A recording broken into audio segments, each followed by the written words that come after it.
Hello welcome to article 21 classes and the lecture 2 of solid state physics. ठीक है, तो आज हम लोग सॉलिड स्टेट फिजिक्स का लेक्चर 2 स्टार्ट कर रहे हैं। आज हम लोग बात करेंगे क्यूबिक क्रिस्टल्स की। ठीक है, तो क्यूबिक क्रिस्टल्स में जो सबसे पहले क्यूबिक क्रिस्टल्स को हम लोग जो देखने जा रहे हैं वो है सिंपल क्यूबिक। ठीक है, सिंपल क्यूबिक में क्या होता है, जैसे ये हमारा क्यूब है। ठीक है, तो सिंपल क्यूबिक में क्या होता है कि जो एटम्स होते हैं वो एजेस पे होते हैं, एजेस पे बिल्कुल, और कहीं एटम प्रेजेंट नहीं होता है। ठीक है, तो जो दो एटम के बीच का डिफरेंस होता है, जो एटम के बीच का ये जो डिस्टेंस होता है, ये दो एटम बिल्कुल ऐसा होता है कि मतलब बड़े बड़े होते हैं, मतलब ऐसा होता है कनेक्ट हो रहे होते हैं। ठीक है, आपस में जितना कम से कम हो सके उस जगह को ऑक्यूपाई करने की कोशिश करते हैं। ठीक है, तो इस तरह का ओरिएंटेशन होता है हमारा। ठीक है, एटम्स के बीच में। तो ये जो है यहाँ से निकलता है A = 2r, क्योंकि स्फेयर का रेडियस r है। ठीक है, ये रेडियस r है, तो ऐसे 2r मिलकर A = 2r का रिलेशन आ गया। ठीक है, तो जो पैकिंग फ्रैक्शन होता है वो क्या होता है, volume of atoms within the unit cell and volume of the complete unit cell. मतलब जो ऐसे एटम्स हैं, ऐसे कितने एटम्स हैं, ऐसे स्फेयर्स हैं 4/3 πr³ इंटू वन क्यों किया हमने, वन इसलिए क्यों किया क्योंकि बेसिकली ये जो एटम्स हैं, ठीक है, एक और क्यूब बनाएंगे हम लोग। ठीक है, ऐसा। और तो क्या होगा कि जो पैकिंग फ्रैक्शन देखेंगे तो हम लोग क्या होता है कि जो जेड वैल्यू होती है इफेक्टिव एटम्स, तो ऐसा है कि हर एटम जो है ना, हर एक एटम जो है वो 8 नेबरिंग के साथ अपना शेयर कर रहा है। ठीक है, एटम्स को शेयर कर रहा है, इसीलिए जो उनका कंट्रीब्यूशन है बेसिकली वो 1/8 × 8 होकर 1 हो जाता है। ठीक है, इतना क्लियर हो गया। देन पैकिंग फ्रैक्शन पे आते हैं हम लोग। ये हो गया 4/3 πr³ ये हो गया हमारा एटम्स का, मतलब volume of unit cell, unit cell का जो एटम्स का है। ठीक है, और यूनिट सेल का वॉल्यूम क्या होगा, A³। ठीक है, क्योंकि जो क्यूब का वॉल्यूम होगा वही यूनिट सेल का वॉल्यूम होगा। यहाँ से हमारा पैकिंग फ्रैक्शन निकल के आ जाता है 0.52। ठीक है, उसके बाद आते हैं हम लोग बॉडी सेंटर्ड पे। बॉडी सेंटर्ड क्यूबिक में क्या होता है कि जैसे ये क्यूब है हमारा, तो यहां से रिलेट करेंगे, एक एक्स्ट्रा जो एटम है वो अब सेंटर पे भी है और एजेस पे तो था ही। ठीक है, तो अब जो कनेक्शन है वो कुछ ऐसा है। ठीक है ना, तो यहाँ पे देखो, ये जो, इसको समझना होगा कैसे, जो एजेस एजेस है, जैसे ये ए है। ठीक है ना, ये ए है और ये भी ए है। ठीक है, तो ये वाला जो डिस्टेंस आया वो कितना आया, √2a आया। ठीक है, जो ये आया वो कितना है, ए है। तो इसके बीच में ये जो डिस्टेंस होगा वो √3a होगा। ठीक है, तो √3a का जो डिस्टेंस है ये पूरा का पूरा यहाँ से यहाँ तक। ठीक है, तो √3a = 4r आ गया यहाँ से। ठीक है, एक, दो, तीन। ठीक है, तीन एटम है जिनमें से किसका एक रेडियस r, इसका रेडियस 2r, इसका रेडियस r। ठीक है, √3a = 4r आ गया, यहाँ से रिलेशन आ गया हमारे पास a का। ठीक है, तो देखो, यहाँ से 4/3 πr³ करेंगे, यहाँ पे z की वैल्यू क्या है, z की वैल्यू 2 है। यहाँ पे z की इफेक्टिविटी 2 है, क्योंकि जो बॉडी सेंटर्ड पे है, ठीक है, वो 1 × 1 + 1/8 × 1। ठीक है, तो यहाँ से z की वैल्यू 2 आएगी, और पैकिंग फ्रैक्शन इसको कैलकुलेट करने के बाद 0.68 आएगा। ठीक है, फेस सेंटर्ड क्यूबिक पे आते हैं। फेस सेंटर्ड क्यूबिक में कोऑर्डिनेशन नंबर जो होता है वो 12 होता है, कोऑर्डिनेशन नंबर 12 होता है, लेकिन जो जेड की वैल्यू होती है वो 4 होती है। जेड की वैल्यू 4 कैसे आती है, जेड की वैल्यू 4 ऐसे आती है कि हर जो फेस सेंटर्ड है, ठीक है, ऐसे एक क्यूब में फेस कितने होते हैं, एक क्यूब में फेस होते हैं 6, 1 2 3 4, ये 5 पीछे का और एक सामने का 6। ठीक है, तो ऐसे 6 फेसेस होते हैं, और 6 में से इसका हर दूसरे जो यूनिट सेल है उसके साथ दूसरे एक एटम के साथ कंट्रीब्यूशन होता है, मतलब बेसिकली शेयरिंग में होता है। तो 6 × 1/2 का रिलेशन आया यहाँ से 3। ठीक है, प्लस 1/8 × 8। ठीक है, तो यहाँ से ये z की वैल्यू हमारी 4 आ जाती है। तो 4 × 4/3 πr³ ठीक है, तो यहाँ से जो हमारा रिलेशन आया वो आया, कैलकुलेट करने के बाद 0.74 के आसपास हमारा पैकिंग फ्रैक्शन निकल कर आया। ठीक है, इतना क्लियर होगा। उसके बाद हेक्सागोनल क्लोज पैकिंग पे आते हैं। हेक्सागोनल क्लोज पैकिंग थोड़ा सा ट्रिकी है, थोड़ा सा ट्रिकी है, मतलब इसको थोड़ा सा विजुअलाइज करने की ज्यादा जरूरत है। जैसे यहाँ पे लेयरिंग है, लेयरिंग ऐसी है कि ये जो ऊपर का जो लेयर है ए, ठीक है, यहाँ पे एक सेंटर पे है एक एटम एक्स्ट्रा। यहाँ पे क्या होता है, जो बी का जो लेयरिंग होता है इसे हम लोग बेसिकली टेट्राहेड्रल वॉइड्स कहते हैं।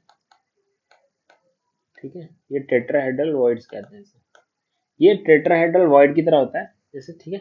तो जो सेंटर ऑफ फर्स्ट लेयर है ए है, lies exactly over void of second layer B, ठीक है।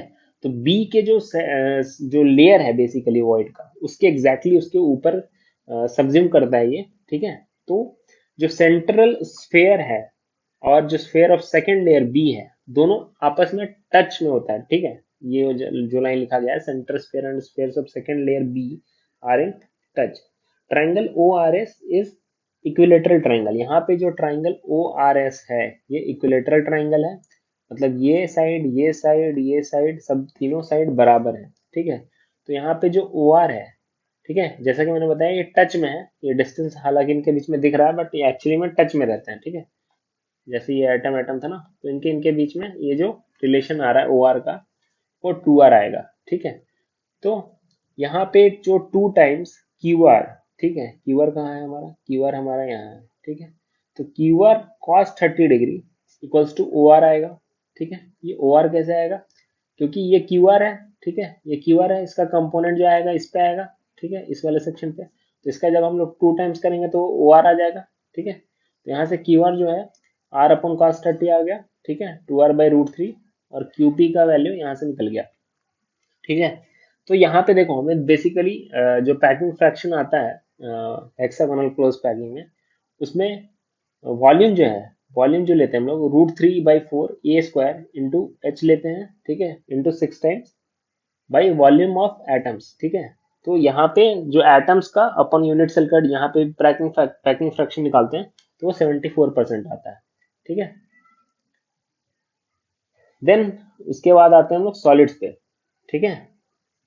सॉलिड्स में दो तरह के सॉलिड्स होते हैं, जैसे कि मैंने बताया था, क्रिस्टल और एमरफस। एमरफस जैसे कि ग्लास हो गया, रबर हो गया, प्लास्टिक हो गया। इनका स्ट्रक्चर क्या है, कुछ ऐसा होता है, ठीक है, ऐसा ऐसा स्ट्रक्चर होता है, कुछ भी पीरियोडिसिटी नहीं होती। लेकिन वही क्रिस्टल में स्ट्रक्चर बहुत पीरियोडिसिटी में रहता है, ठीक है, मतलब एक स्ट्रक्चर जो फॉलो हो रहा है वही स्ट्रक्चर आगे आगे आगे फॉलो होता जाएगा, ठीक है। क्रिस्टल्स का क्या होता है, सिंगल क्रिस्टल होते हैं, ठीक है। एमरफस के और एमरफस का कोई और एक्सटेंशन नहीं है, क्रिस्टल में सिंगल क्रिस्टल होता है और पॉलीक्रिस्टलाइन होता है, ठीक है। सिंगल क्रिस्टल में आता है हमारा डायमंड, माइका, क्वार्ट्ज, ठीक है। सिंगल क्रिस्टल में आता है diamond, mica and quartz. Polycrystalline में क्या आता है, मेटल्स आते हैं और सिरेमिक्स आते हैं। सिरेमिक्स क्या होते हैं, सिरेमिक्स एक इनऑर्गेनिक सॉलिड्स होते हैं। सिरेमिक्स एक तरह के इनऑर्गेनिक सॉलिड्स होते हैं, ठीक है। Periodicity x tends through out the material, जैसे कि मैंने बताया, यहाँ पे किसी तरह की पीरियोडिसिटी नहीं होती है, और यहाँ पे पीरियोडिसिटी पूरे मटेरियल में एक्सटेंड कर रहा होता है, ठीक है। Aggregate of a number of crystallites with a random orientation separated by a well defined boundaries, these crystallines are called grains, ठीक है। इनको ग्रेन्स कहते हैं हम लोग, ठीक है। इसमें भी ग्रेन्स है, बट ग्रेन्स का जो ओरिएंटेशन है वो सही तरीके से नहीं है, ठीक है। उसके बाद आते हैं हम लोग पॉइंट लैटिस और स्पेस लैटिस पे, ठीक है। तो infinite number of imaginary points हैं इन अ 3 dimensional space, each having identical surroundings, ठीक है। पॉइंट लैटिस और स्पेस लैटिस में क्या है, infinite number of imaginary point हैं, जैसे कि ये एक पॉइंट हो गया, एक पॉइंट हो गया, एक पॉइंट हो गया, एक पॉइंट हो गया, एक पॉइंट हो गया, ठीक है। तो ये ऐसे infinite number of imaginary point है, ये एक्चुअली में एग्जिस्ट नहीं करती, ये इमेजिनरी पॉइंट है 3 डायमेंशनल स्पेस में।